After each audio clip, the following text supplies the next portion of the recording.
Hello friends, most welcome. आज हम start कर रहे हैं मॉडर्न हिस्ट्री का एक टेस्ट सीरीज। ठीक है, इसमें पर डे हम एक सेशन देखेंगे जिसमें क्या होगा, टॉप 10 एमसीक्यू हम अटेंड करेंगे। पर एमसीक्यू के पीछे हम कम से कम 2-3 फैक्ट एक्स्ट्रा गेन करेंगे। ठीक है, यानी कि आपका 10 से 15 मिनट में मॉडर्न हिस्ट्री के 30 क्वेश्चन कवर होंगे। ठीक है, तो चलिए सेशन को स्टार्ट करते हैं। ये आपके किसी भी स्तर के एग्जाम में हेल्प करेगा, चाहे वो यूपीएससी हो या फिर एसएससी जीडी हो। जहाँ फैक्ट होगा फैक्ट देखेंगे, जहाँ कॉन्सेप्ट होगा कॉन्सेप्ट देखेंगे। ठीक है, तो देखते हैं हमारा फर्स्ट क्वेश्चन।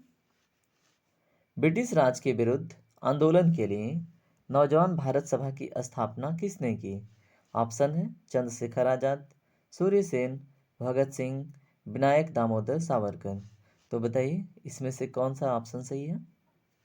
इसमें जो ऑप्शन नंबर सी है ये करेक्ट है। नौजवान भारत सभा की स्थापना भगत सिंह ने की थी। कब की थी? मार्च 1926 में। ठीक है, मार्च 1926 में भगत सिंह ने नौजवान भारत सभा की स्थापना की थी। ठीक है, अब भगत सिंह सामने आए हैं तो इनसे रिलेटेड एक दो फैक्ट और जान लीजिए। भगत सिंह से रिलेटेड सबसे इम्पोर्टेंट बात, इनको 23 मार्च को, ठीक है, 23 मार्च 1931 में क्या किया गया था? फांसी पे लटकाया गया था। क्यों लटकाया गया था क्वेश्चन पूछा जाए। ठीक है, तो ये जुड़े हुए थे लाहौर कॉन्स्पिरेसी केस से। ठीक है, यानी कि लाहौर षड्यंत्र केस। ठीक है, CC stand for what? Conspiracy case. ठीक है, अब लाहौर कॉन्स्पिरेसी केस में हुआ क्या था और ये लाहौर कॉन्स्पिरेसी हुई कब थी? तो 1928 में एक घटना हुआ था जिसमें Bhagat Singh plus Sukhdev, okay, plus Rajguru, ठीक है, इन तीनों ने मिलके क्या किया था, एक मतलब पुलिस अधिकारी था जिसका नाम था जॉन सैंडर्स। ठीक है, उसकी हत्या कर दी थी और उसी केस को लाहौर कॉन्स्पिरेसी केस के नाम से जाना जाता है, और जिसके लिए भगत सिंह को, सुखदेव को और राजगुरु को क्या किया गया था? 23 मार्च 1931 के पास, इसी डेट के देखिए 23 मार्च 1931 को तो भगत सिंह को लटकाया गया था। सुखदेव और राजगुरु को आप बताइएगा किस डेट को लटकाया गया था? तो इनको क्या किया गया था? फांसी पे लटकाया गया था। तो याद रखिएगा। ठीक है, अब इससे अधिक इन्फॉर्मेशन, ठीक है, अगले सेशन में या फिर कभी देख लेंगे। फिलहाल इतना ही। ठीक है, तो सेशन अगर देखिए आपको पसंद आया ना तो फीडबैक जरूर दीजिएगा। ठीक है, अगला क्वेश्चन देखिए। पूर्व के देशों में पुर्तगाल के एकाधिकार को किस यूरोपीय देश ने छेड़ किया? ठीक है, भारत के पूर्व में कौन कौन से देश हैं? इंडोनेशिया, मलेशिया, जावा है ना जावा है, क्या है जावा? तो इंडोनेशिया का पार्ट है।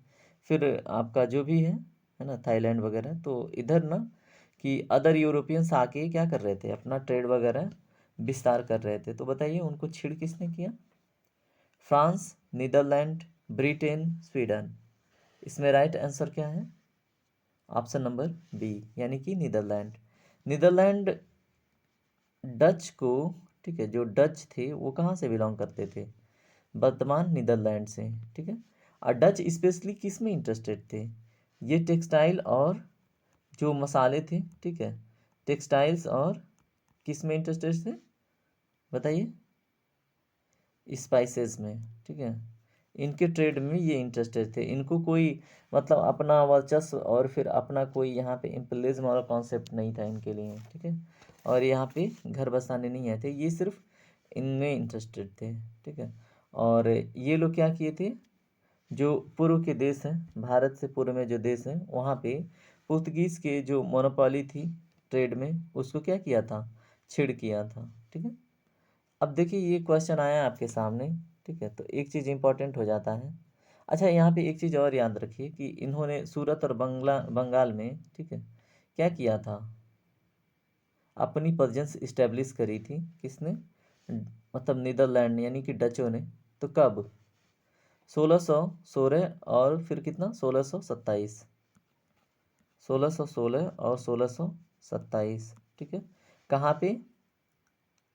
सूरत में 1616 में, और फिर 1627 में कहाँ पे? बंगाल में। ठीक है, तो ये भी याद रखिएगा। इसमें एक चीज़ और इम्पॉर्टेंट है, वो जान लीजिए। एक ट्रिक है, पुत्र अड़ा डैड फंसा, ठीक है। पुत्र अड़ा, इसके पीछे का हम राज बताएंगे अभी, पहले इतना याद रखिए। डैड फंसा, ठीक है। पुत्र अड़ा डैड फंसा, ठीक है। अब इसमें देखिए ये क्रम है, जो जब यूरोपियंस भारत में आ रहे थे ना, तो कब कौन आ रहा था उसका एक क्रम है, ठीक है। तो यहाँ पे पुत्र क्या हो जाएगा, पुर्तगाल, ठीक है। पुत्र स्टैंड फॉर व्हाट, पुर्तगीज। कब आए थे, 1498 में, ठीक है। उसके बाद अडा, अडा में क्या है, अ से क्या मतलब है, अ से हो गया अंग्रेज, ठीक है। अंग्रेज कब आए थे, 1600 में, ठीक है। उसके बाद आ रहा है क्या, डा, डा स्टैंड फॉर व्हाट, डच, ठीक है। डच कब आए, 1602 में, ठीक है। उसके बाद डैड, डैड में क्या है, dad stand for what, Danish, Danish कब आए, 1616 में, ठीक है। उसके बाद क्या है, एफ व्हाट, फ्रांस, ठीक है। तो फ्रांसीसी कब आए, 1664 में, ठीक है। 1664 में। फिर सा, ये हो गया स्वीडिश, कब आए, 1731 में। तो सबसे लेट आए थे स्वीडिश, लेकिन सबसे पहले आए थे मतलब पुर्तगाली, ठीक है, जिनको पुर्तगीज बोलते थे। और सबसे लास्ट में गए थे, ये कब गए थे, 19 दिसंबर, ठीक है, 1961 में छोड़ के गए, जब ऑपरेशन विजय गोया मतलब गोवा पे, ठीक है, उसको मुक्ति दिलाने के लिए ऑपरेशन विजय चलाया गया, तब पुर्तगीज छोड़ के गए थे, ठीक है। तो 1498 में आए थे और 1961 में गए पूर्ण रूप से, तो याद रखिएगा, ठीक है। अगला क्वेश्चन देखिए, वर्नाकुलर प्रेस एक्ट किस वर्ष पारित किया गया। आपके सामने चार ऑप्शन है, ध्यान से पढ़िए। 1870, 1875, 1876, 1878। इसमें जो ऑप्शन नंबर डी है ये सही जवाब है। वर्नाकुलर प्रेस एक्ट क्या था, इसके बारे में बात करेंगे, किसने पारित किया था इसके बारे में बात करेंगे, और किसने हटाया उसके बारे में भी बात करेंगे, ठीक है। तो सबसे पहले हम वर्नाकुलर प्रेस एक्ट के बारे में बात करते हैं। ये एक ऐसा प्रेस एक्ट था जिसमें ना कि प्रेसों की जांच निगरानी के लिए वारंट वगैरह नहीं जारी करनी पड़ती थी, सीधे ऑफिसर घुसते थे। अगर इसमें क्या है कि जो देसी लैंग्वेज, यानी कि वर्नाकुलर मीन्स होता है देसी, अगर कोई पत्र देसी भाषा में नहीं प्रकाशित है तो उस प्रेस को बंद कर दिया जाता था, ठीक है। और इसी से जुड़ा एक पत्रिका है, ठीक है, अमृत बाजार पत्रिका।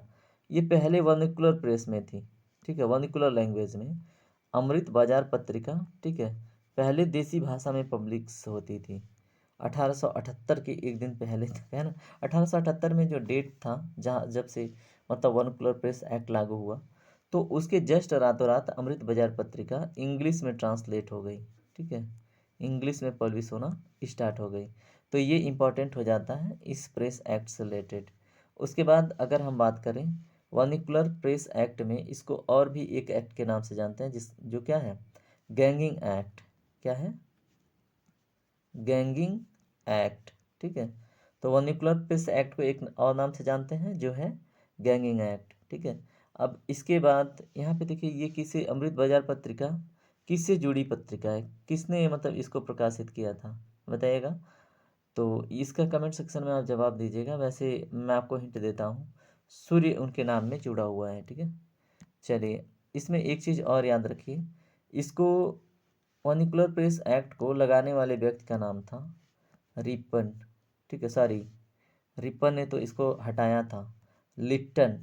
तो इसको आप याद कर सकते हैं, लिप्टन ने लगाया और फिर रिपन ने इसको क्या किया था, लॉर्ड रिपन ने हटाया, ठीक है।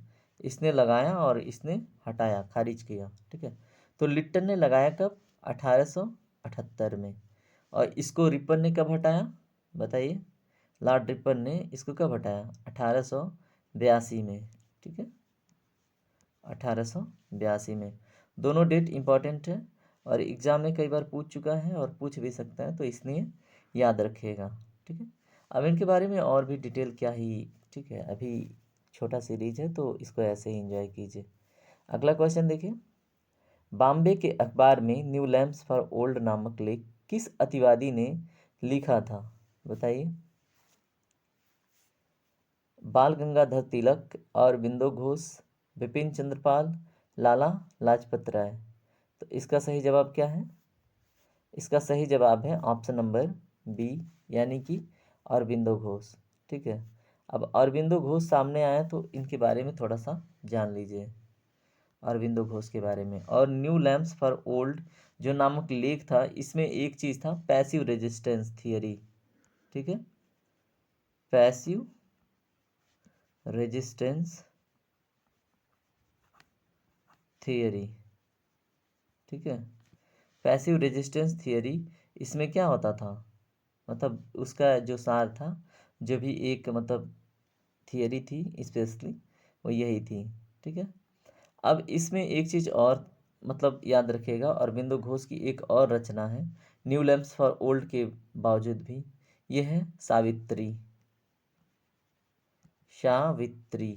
ठीक है, इसमें क्या था, इसमें पहली बार इंडिया को भारत माता के नाम से मतलब वर्णित किया गया था।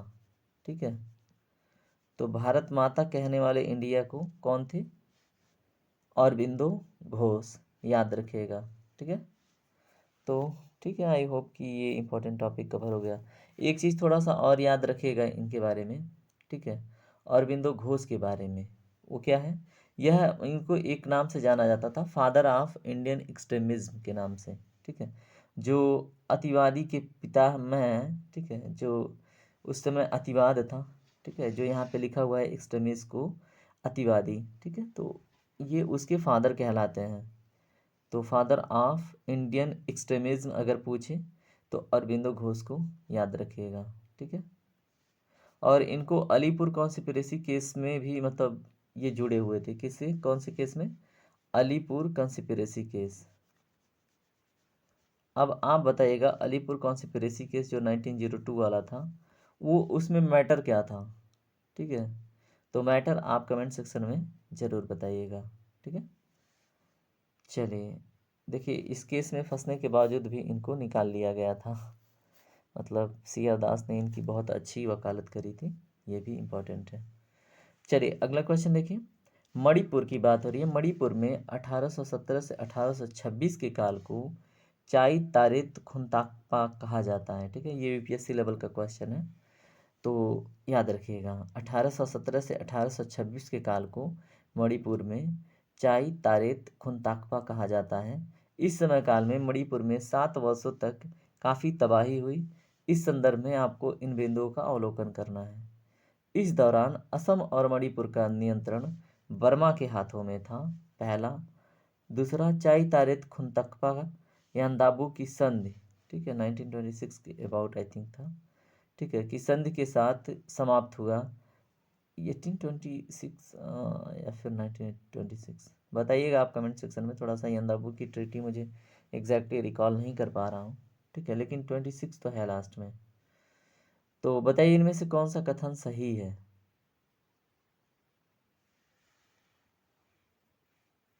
इसमें जो ऑप्शन है दोनों के दोनों सही हैं। ठीक है, तो क्वेश्चन नंबर 5 का आंसर हो जाएगा ऑप्शन नंबर सी। ठीक है, चलिए आगे बढ़ते हैं, देखते हैं अगला क्वेश्चन। ये रिपीट हो रहा है तो ठीक है, इसको आप अटेंड कीजिएगा। भारत में साम्यवाद के पथ प्रदर्शक कौन थे? आपके सामने 4 ऑप्शन है, श्रीपाद अमृत डांगे, एम आर जयकर, एम एन राय, नलिन गुप्ता। इसमें सही जवाब है ऑप्शन नंबर सी, यानी कि एम एन राय। ठीक है, तो क्वेश्चन नंबर 7 का राइट आंसर है एम एन राय। अब एम एन राय से रिलेटेड एक दो बात इंपॉर्टेंट है, जान लीजिए। ठीक है, तो सबसे पहले कॉन्स्टिट्यूशन का जो थॉट है, एक संविधान होना चाहिए, ऐसा विचार सबसे पहले किसने प्रस्तुत किया था? कॉन्स्टिट्यूशनल थॉट एम एन राय ने ही किया था। ठीक है, 1934 के आसपास। ओके, तो ये फैक्ट इम्पॉर्टेंट था, इसलिए आपको मैंने बता दिया। ठीक है, इनके द्वारा एक बुक लिखी गई थी एम एन रॉय के द्वारा, उसका नाम क्या था? India in transition. ठीक है, इंडिया इन ट्रांजिशन। ठीक है, यानी कि भारत अपने परिवर्तनशीलता के क्रम में है, ठीक है। इंडिया इन ट्रांजिशन बुक लिखी गई थी किसके द्वारा? एम.एन. राय के द्वारा, ठीक है। ओके, चलिए अब आगे बढ़ते हैं, देखते हैं आगे की क्वेश्चंस, ठीक है। एम.एन. राय को तो आपने जान लिया, बाकी तो आप जानते रहेंगे। अगला क्वेश्चन देखिए क्या है। 6 जुलाई 1905 को बंगाल के बंटवारे की खबर सबसे पहले किस समाचार पत्र में प्रकाशित हुई? बताइए। स्वराज, संजीवनी, कालांतर, आनंद बाजार पत्रिका। इसका सही जवाब है ऑप्शन नंबर बी, यानी कि संजीवनी। क्वेश्चन बनेगा कि संजीवनी के लेखक कौन है? तो के मित्रा, के मित्रा, ठीक है। तो ठीक है ये भी इम्पोर्टेंट था, तो आपने जान लिया, सीख लिया। अगला क्वेश्चन देखिए। वैनगार्ड नामक दैनिक पत्रिका किस संगठन अथवा राजनीतिक पार्टी द्वारा प्रकाशित की जाती थी? तो इसमें 4 ऑप्शन हैं। इंडियन इंडिपेंडेंस लीग, भारतीय communist party, radical democratic party, Swaraj party. इसमें जो ऑप्शन नंबर सी है, रेडिकल क्या है, डेमोक्रेटिक पार्टी, ये सही जवाब है, ठीक है। और लीडर कौन थे? एम.एन. रॉय, ठीक है। एम.एन. रॉय लीडर थे, तो ये भी याद रखिएगा। और रेडिकल डेमोक्रेटिक पार्टी, मतलब ये बात कब की है? 1939 के आसपास की, ठीक है।